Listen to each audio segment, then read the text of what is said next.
गुरुदेव शरणम गुरुदेव नमामि। चाणक्य नीति। आचार्य चाणक्य का कहना है कि वेदों के ज्ञान तत्व को, शास्त्र विधान और सदाचार को तथा संतों के उत्तम चरित्र को मिथ्या कहकर कलंकित करने वाले लोग परलोक में भारी पीड़ा पाते हैं।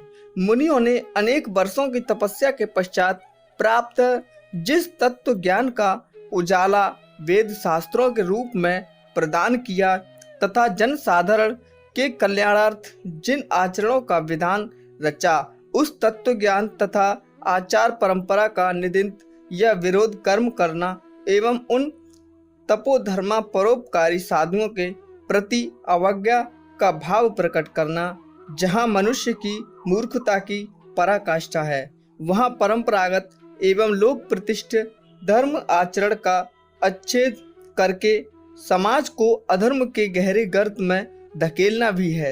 इसे कभी लोकहितार्थ भावना से अभिप्रेरित कर्म नहीं माना जा सकता।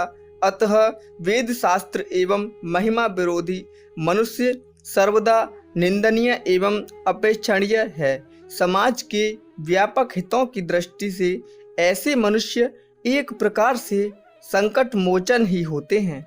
अतः इनका त्याग करना ही समाज के भले में है। दान से निर्धनता का, सदाचार से दुर्गति का, उत्तम बुद्धि से ज्ञान का तथा सद्भावना से भय का पतन होता है।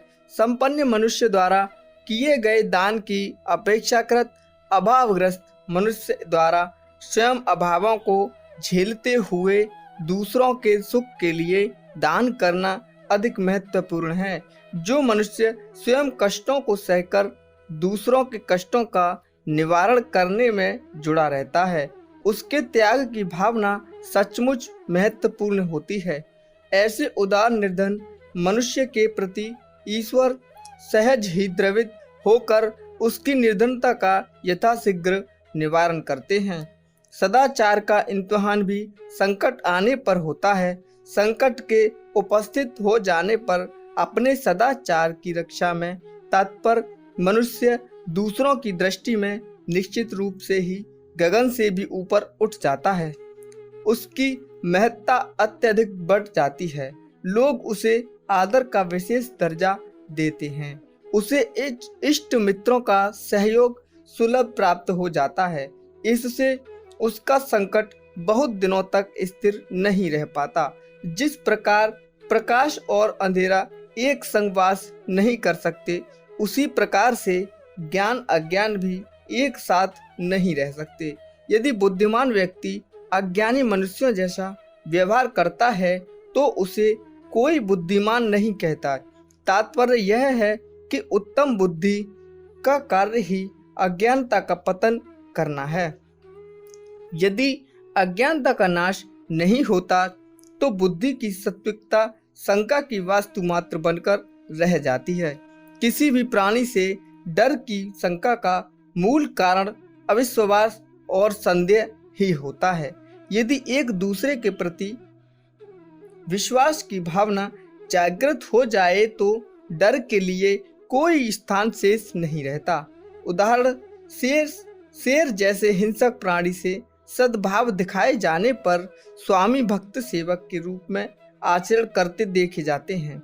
स्पष्ट है कि भय का मूल कारण दुर्भावना है और दुर्भावना को पृथक कर ही भय के अंधेरे को मिटाया जा सकता है।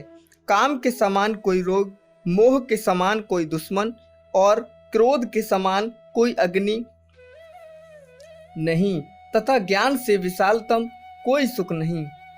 जगत में काम वासना के सदृश को कोई भयंकर रोग नहीं। काम एक ऐसा रोग है जो मनुष्य की देह को खोखली बनाकर उसे सर्वथा अशक्त बना देता है। मोह, अंधा प्रेम जैसा जगत में कोई दूसरा भयंकर अजय दुश्मन नहीं। क्रोध जैसी दूसरी कोई आग नहीं जो मनुष्य को निरंतर जलाती और राख बनाती है। ज्ञान से बड़ा कोई जगत सुख नहीं। काम वासना एक भयग्रस्त रोग है।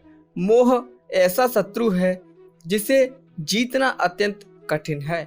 क्रोध देह को वश में करने वाली आग है और ज्ञान ही चरम सुख की प्रेरणा है।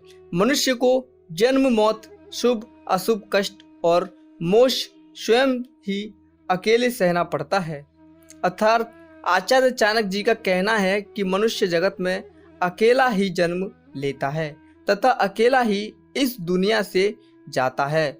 उसके द्वारा कमाया धन, संपत्ति, भाई बंधु सभी यहीं छोड़ना पड़ता है।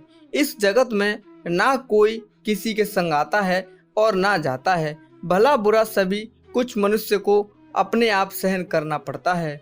इसमें साथ कोई नहीं जाता। जग में मनुष्य पूर्व जन्म में किए अच्छे बुरे कर्मों के अनुसार अकेला ही फल भुगतता है। उसमें कोई हिस्सेदार नहीं बनता। सुख दुख में सहानुभूति रखना और उनको भुगतना दोनों ही पृथक पृथक सी बातें हैं। परिवार के जो व्यक्ति सदस्य या मित्रवर उसके संग असुविधाएं या पीड़ा उठाते हैं, यह भी उनके कर्म फलों के अनुसार होता है। इस प्रकार से व्यक्ति निकृष्ट कर्मों के फलस्वरूप जिस अधोगति को प्राप्त हो जाता है, उसे भी अकेला ही भुगतना पड़ता है। इसके उल्टे यदि अच्छे कर्मों के लिए उसे मोक्ष की प्राप्ति भी होती है, तो उसमें भी कोई उसके संग नहीं जाता। ऐसी परिस्थिति में मनुष्य को धन, संपत्ति और सांसारिक मोह माया के चक्कर में पड़ने की क्या आवश्यकता है। इसीलिए मनुष्य को चाहिए कि वह निर्विकार भाव रूप से सांसारिक संबंधों को देखे। जीवन का कल्याण इसी में निहित है। ब्रह्म ज्ञानी के लिए स्वर्ग, सुरवीर के लिए जीवन, जितेंद्रिय के लिए नारी और निर्लोभी के लिए जगत तिरके के समान है।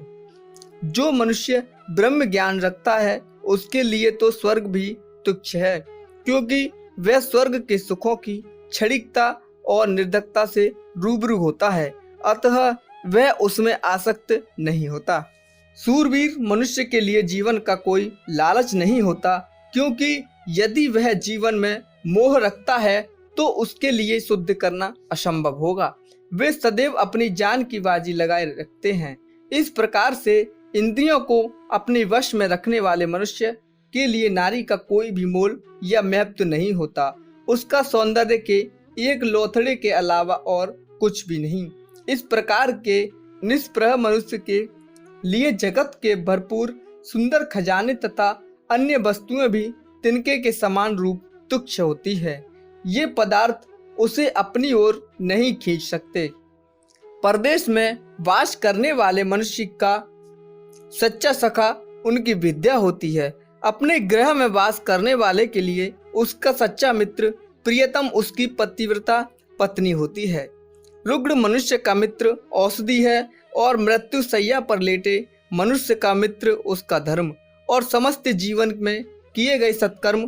परदेश में जहाँ मनुष्य का कोई परिचित भी मित्र नहीं होता, वहाँ विद्या ही उसका सदैव ऐसा परम सखा है जो उसे तनावग्रस्ता से मुक्ति प्रदान करने के अलावा राज्य का सम्मान भी दिलवाती है। विद्या के अलावा उसका विश्वस्त मित्र वहाँ और कोई नहीं होता। परिवार में जहाँ अनेक कलह और विवाद जन्म लेते हैं और अनेक बार धन के अभाव से समस्याओं का सामना करना पड़ता है, वहीं पति परायणा पत्नी ही पति की सबसे अच्छी श्रेष्ठ मित्र होती है। रोगी की सर्वप्रथम आवश्यकता रोग से मुक्ति पाना होती है। उसके लिए सबसे अधिक उपयोगिता औषधि की होती है। सबसे अच्छा मित्र औषधि ही है। आचार्य चाणक्य कहते हैं, मनुष्य जब जीवन से मुक्ति पाकर परलोक में वास करने को तैयार होता है तो केवल धर्म और सत्कर्म ही उसके संग होते हैं। जीवन समय में नहीं कर पाया तो वह अंत काल में पीड़ित दिखाई पड़ता है। वर्षा की आवश्यकता रेगिस्तान या सूखे मैदानों में पड़ती है। भोजन की आवश्यकता भूखे मनुष्य को पड़ती है। दान की आवश्यकता दरिद्र मनुष्य के लिए पड़ती है और दीपक की आवश्यकता रात्रि के अंधकार में पड़ती है। समुद्र में बादलों का वर्षा करना व्यर्थ होता है। जिसका पेट भोजन से तृप्त हो उसे भोजन कराना भी व्यर्थ होता है। मालदार मनुष्य को दान देना उसी प्रकार से व्यर्थ होता है जिस प्रकार दिन में सूर्य के प्रकाश से जलता दीपक रखना। मेघों से बरसते जल के समान कोई दूसरा स्वच्छ पानी नहीं होता। नेत्रों की ज्योति के समान दूसरा कोई उत्कृष्ट प्रकाश नहीं होता तथा अन्न के समान रूप दूसरा कोई भोजन नहीं हो सकता। क्षितिज स्थित मेघ के पानी को सर्वाधिक स्वच्छ, शुद्ध और स्वास्थ्यवर्धक माना गया है। मनुष्य में यदि आत्मबल विद्यमान है तो बाहरी शक्तियां भी उसका संग करती हैं। इस प्रकार यदि आंखों में रोशनी है तो हम बाहर का प्रकाश भी देख सकते हैं। यदि अन्य हो तो अन्य किसी भी वस्तु से संतुष्टि नहीं हो सकती। इस जग में सभी प्राणधारी किसी न किसी प्रकार के अभाव से दुखी हैं। जो कुछ इन्हें प्राप्त होता है वो उसको महत्व न देकर सदैव अप्राप्त वस्तु की इच्छा करते हैं। इस जगत में यह एक सरल सत्य है कि जिस मनुष्य के पास जिस वस्तु की कमी होती है वह उसे प्राप्त करने की कामना रखता है, उसी को अत्यधिक महत्व देता है। निर्धन मनुष्य सर्वप्रथम धन को महत्व देता है, वह उसकी प्राप्ति के लिए सदैव बेचैन रहता है। पशुओं के लिए सबसे बड़ा अभाव उनकी वाणी है, वे उसे पाने की लालसा में व्याकुल रहते हैं। मनुष्य इस जग की अपेक्षाकृत स्वर्ग के सुखों की अभिलाषा करता है और स्वर्ग में वासी देवता मोक्ष प्राप्ति की कामना करते हैं। आचार्य ने कहा है कि धरा सत्य के बल पर दृढ़ है, सत्य की ताकत से ही सूर्य में अग्नि है या तेज है, सत्य की ताकत से ही दिन रात परिवर्तन और वायु निरंतर बहती है। इस प्रकार से संपूर्ण सृष्टि सत्य पर ही विराजमान है। आचार्य चाणक्य ने यहाँ सत्य की परिभाषा में साफ साफ ब्रह्म से की है कि उपनिषदों के अनुसार ज्ञान और अनंत ब्रह्म का पर्याप्त सत्य है। चाणक्य ने यहाँ ईश्वर की महिमा का वर्णन भी किया है, यानी भगवान की कृपा दृष्टि से ही धरा स्थिर है, उसकी असीम कृपा से ही सूर्य में तेज है, उसकी कृपा दृष्टि का फल है कि वायु की गति उत्पन्न है, वहीं इस जगत का उत्पादक, संरक्षक और संहारक है। समस्त जग उसी के बल पर दृढ़ है, वह संसार का धारण करता है। इस चराचर संसार में लक्ष्मी, यौवन तथा जीवन सभी कुछ नाशवान है, केवल एक धर्म ही निश्चल है। इस जगत में लक्ष्मी का वास अस्थिर है, प्राण अनित्य रूप में है, जीवन भी सदैव साथ रहने वाला नहीं, गृह परिवार भी समाप्त होने वाली क्रिया है, सभी पदार्थ अनित्य और नश्वर हैं, केवल धर्म को ही सत्य और शाश्वत कह सकते हैं। इसीलिए मनुष्य का दायित्व बनता है कि नश्वर संसार की अनित्य वस्तुओं में आसक्ति त्याग कर नित्य रहने वाली स्थिर धर्म का ही सेवन करें। सभी जानते हैं कि सभी कुछ अनित्य है, यहाँ तक कि हमारी देह भी, फिर भी मनुष्य शाश्वत सत्य यानी धर्म की ओर ध्यान आकृष्ट न करके नश्वर वस्तुओं की अभिलाषा करता है। मनुष्यों में नाई, पक्षियों में कौवा, चौपायों में सियार, नारियों में मालिन मूर्ख माना गया है। ये चारों बिना किसी कारण के दूसरों के कार्यों में विघ्न डालकर काम बिगाड़ते हैं, एक दूसरे से लड़ाई कराते हैं और व्यर्थ की परेशानियों में उलझाते हैं। जन्म देने वाले पिता के अन्य चार अन्य पिताश्री भी बतलाए हैं, जो कि उपनयन, गुरुजन, अन्नदाता एवं भयों से सुरक्षा करने वाला। जन्म देने वाला पिताश्री तथा उपनयन संस्कार कराने वाला, गुरु जो विद्या प्रदान